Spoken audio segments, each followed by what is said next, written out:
Lena's new apartment was perfect. Too perfect, some might say. Tucked into the quiet corner of an old Victorian building, it had charm. Creaky wooden floors, a clawfoot tub, and high ceilings that caught the afternoon light just right. Best of all, it was a steal. The landlord had even knocked $200 off the rent if she agreed to move in the same day she viewed it. She should have asked why. On her first night, the strangeness began. As Lena lay in bed, her room silent, except for the hum of the fridge down the hall, she heard it, a faint whispering. Not outside or in the hallway, but from directly below her bed. Her heart froze.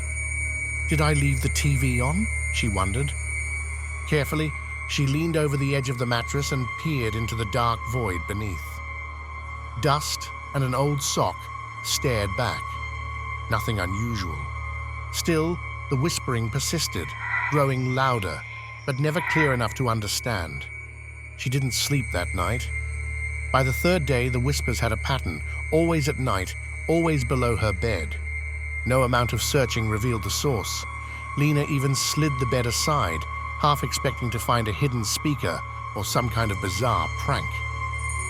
Instead, she uncovered a strange mark carved into the wooden floor, a circle bisected by jagged lines, with symbols she didn't recognize etched into the edges. A chill ran down her spine. Determined to solve the mystery, Lena called her landlord. His voice turned cold when she mentioned the markings.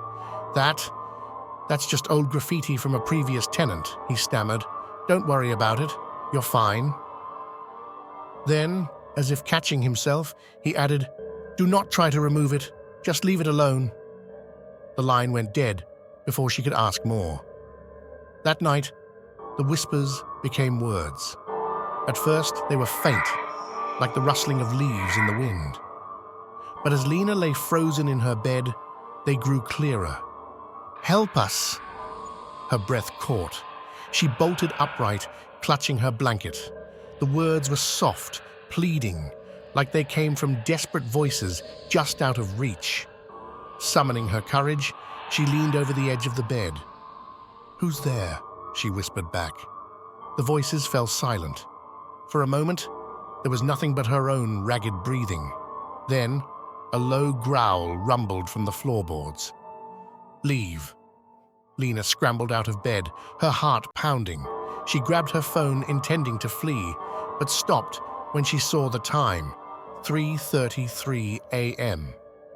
The whispers had returned, now louder, overlapping in a cacophony of pain and terror.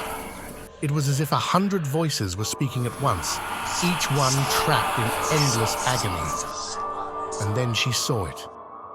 The mark on the floor began to glow, faint at first, but growing brighter, its symbols pulsing with a sickly green light. A foul stench filled the room, like rotting meat left in the sun. From the center of the mark, the floorboards began to splinter. Something was coming through. Lena ran. She didn't stop until she was outside, shivering in her pajamas. She called the landlord again, screaming into the phone about the voices, the light, and the thing beneath her bed. He sighed heavily, as if he'd been expecting this. I told you to leave it alone, he said, his voice eerily calm. It'll stop if you just go back inside and don't touch anything. Stop? Are you insane? Lena shouted. There's something under my bed. The landlord hesitated. Then he said something that chilled her to her core. It only wants you if you're afraid. Against her better judgment, Lena returned to the apartment. The whispers had subsided, replaced by an oppressive silence. The mark on the floor was still glowing faintly, the air thick with dread. She forced herself to speak. I'm not afraid of you, she said, her voice trembling. The room seemed to shudder in response. A deep, guttural laugh echoed from the floorboards, shaking the walls. The glowing mark flared brightly before dimming completely, leaving the room in darkness. For a moment she thought it was over, Then the bed creaked. Something heavy was climbing onto it. Lena's scream was cut short as the whispers returned, louder and more frenzied than ever. The last thing she saw before the room went black was a pair of glowing eyes staring at her from the foot of her bed. And then, silence. When the landlord arrived the next day to check on her, the apartment was empty.